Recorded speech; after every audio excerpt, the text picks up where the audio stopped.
আসসালামু আলাইকুম সবাইকে। নিয়তির বাঁধন গল্পের 33 নাম্বার পার্ট। তো বেশি কথা না বলে চলুন গল্প শুরু করা যাক। সেজেগুজে পাত্রপক্ষের সামনে বসে আছে অর্থী, মাথা নিচু, চোখ দুটোতে পানি টলমল করছে।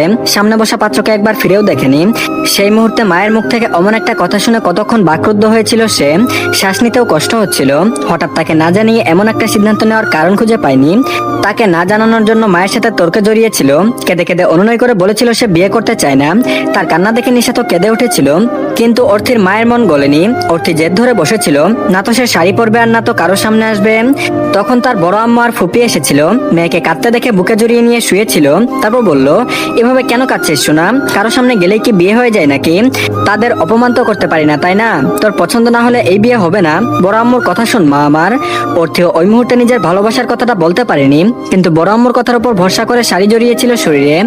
রিমি বেগম মেয়েকে সাজিয়ে গুছিয়ে নিয়ে এসেছে নিচে। মেয়েকে না জানিয়ে এমন একটা সিদ্ধান্ত নেওয়ার জন্য সাথী বেগমকে বকেছেও, তবে তাতে সাথী বেগম আদৌ পাত্তা দিয়েছে কিনা কে জানে। তখন এর কথাগুলো স্মরণে আসতেই অর্থীর চোখ দুটো পুনরায় ভরে উঠলো। অনেক কষ্টে তা রোধ করলো। ছেলের বাবা টুকটাক কথা বলল অর্থীর সাথে। অর্থী নম্র স্বরেই তা জবাব দিয়েছে। পাত্রের মা চেয়েছিল ছেলে মেয়ে দুটো আলাদা কথা বলুক, কিন্তু তার বাবু তা কৌশলে এড়িয়ে গেছে। মেয়ে যদি ছেলেকে একা পেয়ে কিছু বলে দেয়, এই ভয় হয়েছিল ওনার। অর্থীর এখানে আর এক মুহূর্ত বসে থাকতে ইচ্ছা হলো না। যাকে বিয়ে করবে না তার সামনে এতক্ষণ বসে থাকার কি আছে? কিন্তু সামনে বড় আব্বু আর বাবা বসে থাকায় কিছু বলতেও পারছে না। এর মাঝে পাত্রের মা পুনরায় জিজ্ঞেস করলো, বিয়ের পরে তোমার কি করার ইচ্ছা আছে মা? এতক্ষণ নম্র স্বরে জবাব দেওয়া অর্থী আবার থমথমে কণ্ঠে বলল, স্বামীর কাছাকাছি ঘেঁষে থাকার ইচ্ছে আছে। এমন উত্তর শুনে সবাই থমথমে খেয়ে গেল। নিশাত কষ্টের মাঝেও এক টুকরো হেসে উঠলো। স্বয়ং পাত্রও কিঞ্চিত হাসলো। অর্থী না দেখলেও নিশাত দেখেছে ছেলেটাকে। দেখতে শুনতে অনেক ভালো, রায়ানের বয়সী হবে হয়তো। ছেলেটাও ডাক্তার, কিন্তু বিদেশে সেটেল, বড় বংশের ছেলে। এমন ছেলেকে ছেড়ে কি অর্থীর পরিবার কখনো নির্ভরের মতো সাধারণ ছেলেকে মেনে নেবে? কিন্তু ওই মেয়েটার যে তার ভাইয়ের মাঝে কি পেয়েছে এটাই বুঝতে পারে না নিশাত। নিশাতের ভাবনার মাঝে পাত্রের মা আরমান সাহেবের পানে তাকিয়ে বলল, ভাই সাহেব, মেয়ে আমাদের অনেক পছন্দ হয়েছে। আপনারা চাইলে আমরা মেয়েটিকে আংটি পরিয়ে যেতে পারি। আপনাদের কি মতামত? আংটি পরানোর কথা শুনে অর্থের ভেতরটা কেঁপে উঠলো। আরমান সাহেব উত্তর দেওয়ার পূর্বে আরহান সাহেব বলে উঠলো, আমাদের একটাই মেয়ে, এত তাড়াহুড়ো করতে চাই না। আর আমাদেরও তো একটা দেখাশোনার বিষয় আছে, তাই না? আগে ছেলে মেয়ের মতামত নেই, তারপর না হয় আংটি বদল হবে। পাত্রের মা কিছু ভেবে বলল, ঠিক আছে, কিন্তু আমার ছেলেটার ছুটি বেশি দিনের নয়, তাই যা করার দ্রুত করলে ভালো হয়। আপনারা রাজি থাকলে আমি চাই আপনাদের মেয়ে আমার ছেলের সাথে এই এক সপ্তাহ সময় কাটিয়ে দেখুক। যদি ওদের একে অপরকে ভালো লাগে তাহলে না হয় পরের সপ্তাহে আংটি বদল হবে, তারপর বিয়ে। এমন সিদ্ধান্ত হয়তো অর্থবিদিত সবারই ভালো লাগলো। আরহান সাহেবের তবুও সব দ্রুত মনে হলো, তবে তিনি চুপই থাকলেন। আরমান সাহেব মুচকি এসে বলল, ঠিক বলেছেন আপনি। আমার মনে হয় এতে কারো কোনো সমস্যা নেই।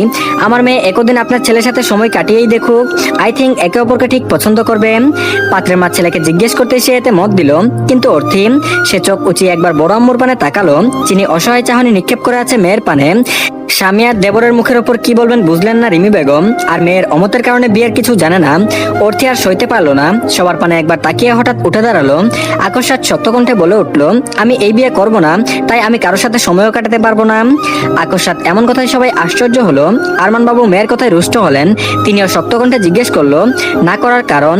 বাইরের মানুষের সামনে নিজের ভালোবাসার কথা বলে বাবা চাচার সম্মান নষ্ট করতে চাইলো না। তার মায়ের মুখে শুনেছিল এই ছেলে ডাক্তার, তাই কারণ হিসেবে বলল, আমি ডাক্তার ছেলেকে বিয়ে করতে চাই না। মেয়ে কিছু ঘটাবে বুঝতে পেরে মেহমানদের উদ্দেশ্যে নম্র স্বরে বলে উঠলো আরমান সাহেব, আমি খুব দুঃখিত মিস্টার এন্ড মিসেস এহসান, আমার মেয়ে একটু রেগে আছে, তার হয়ে আমি সরি বলছি। এই বিষয়ে আমরা পরে কথা বলি প্লিজ। তাদের যে চলে যেতে বলেছিল তা বুঝতে পেরে পাত্রপক্ষ উঠে পড়লো। তারা একটু অপমানিত বোধ করলেন মেয়েকে মুখের ওপর না করতে দেখে। খাওয়া দাওয়া আগেই শেষ হয়েছে, তাই খাওয়ার কথা কেউ বললো না। মেহমান যেতেই আরমান সাহেব রেগে বলল, ঠিক আছে, তোমার কোন প্রফেশনের ছেলে চাই বলো, তেমন ছেলে এনে দেব, কিন্তু বিয়ে তোমাকে করতেই হবে। বিয়ের জন্য এত চাপ কেন দিচ্ছে তা কেউ বুঝলো না নিশা তার সাথী বেগম ছাড়া। অর্থে আর কিছু আড়াল করতে চাইলো না, নয়তো রোজ রোজ এক একটা ছেলে এনে তাকে বলবে সেজেগুজে সবার সামনে বসতে, যা সে মোটেও চায় না। তাই মাথা নত করে ছোট করে বলে উঠলো, আমি কাউকে ভালোবাসি আব্বু, আর তাকেই বিয়ে করতে চাই। মেয়ের এমন জবাবে আরমান সাহেব আরো রুষ্ট হলেন। তিনি তো এ বিষয়ে অবগত, কিন্তু ওই ছেলেকে সে কিছুতেই মানবে না। রেগে সবাইকে অবাক করে দিয়ে মেয়ের সাথে কথা শেষ হতেই তার গালে একটা থাপ্পড় বসিয়ে দিল। জীবনে প্রথমবার বাবার হাতের থাপ্পড় খেয়ে অর্থে কষ্টে আর ব্যথায় মাথা তুলতে ভুলে গেল। সবাই এই কাজে এত বেশি আশ্চর্য হলো যে সবাই বাকরুদ্ধ হয়ে দাঁড়িয়ে রইল। আনিকা বেগম দৌড়ে এসে মেয়েকে বুকে আগলে নিল। আরহান সাহেব ছোট ভাইকে ধমকে বলল, আরমান, সাহস কি করে হলো মেয়ের গায়ে হাত তোলার? ভালোই তো বেসেছে, ভুল তো কিছু করেনি। ভাইয়ের ধমকে দমলো না আরমান বাবু, ক্রোধ নিয়ে বলল, ভালোবাসা ভুল নয়, কিন্তু যাকে তাকে ভালোবাসাও ঠিক নয়।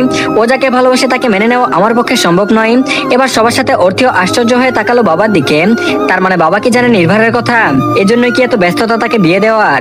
কিন্তু নির্ভারকে যা তা বলা কথাটা হয়তো অর্থীর পছন্দ হলো না, তাই জোর দেখিয়ে বলে উঠলো, আমি জানি না তার বিষয়ে তুমি কিছু জানো কিনা, কিন্তু তাকে যাতা বলা বন্ধ করো আব্বু। সে যেমনই হোক আমি তাকেই ভালোবাসি আর তাকেই বিয়ে করব। আরমান সাহেব ক্রোধে ফুঁসে উঠলো। মেয়েকে রেগে কিছু বলবে তার পূর্বে আরহান সাহেব ছোট ভাইকে চোখ রাঙিয়ে বলল, খবরদার, আমার মেয়েকে যদি আর কিছু বলেছিস তো তাহলে তোর খবর আছে, আমি ওর সাথে কথা বলছি।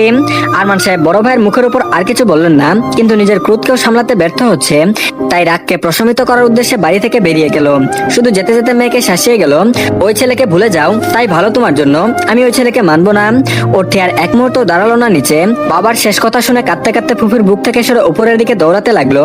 মেয়েকে ছুটতে দেখে পিছে পিছে আনিকা বেগম, রিমি বেগম আর সাথী বেগমও ছুটলেন। রিমি বেগম যাওয়ার আগে স্বামীকে বলে গেল, মেয়েটার সাথে এ বিষয়ে এখনই তোমার কিছু বলার প্রয়োজন নেই, তুমি থাকো, আমি দেখছি। মেনে নিলেন আরহান সাহেব। কি থেকে কি হয়েছে তিনি বুঝলেন না, কিন্তু মেয়ে যে কাউকে ভালোবেসে ফেলেছে আর তা জানতে পেরেই তার ভাইয়ের এত ব্যস্ততা তা তিনি ভালোই বুঝলেন। তিনি রুমের দিকে চলে গেলেন। থেকে গেল শুধু নিশাত। এখানে অর্থির দুই ভাইয়ের কেউই উপস্থিত নেই। থাকলে হয়তো মেয়েটাকে মারার সাহস পেত না তার বাবা, নাকি তারাও অর্থের বিরুদ্ধে যেত। নিশাত রায়ানকে খুঁজলো, বোনকে দেখতে এসেছে আর এই ছেলে কোথায় আছে। সবাই অর্থের রুমের দিকে গেলেও সে নিজের স্বামীর দিকে ছুটলো।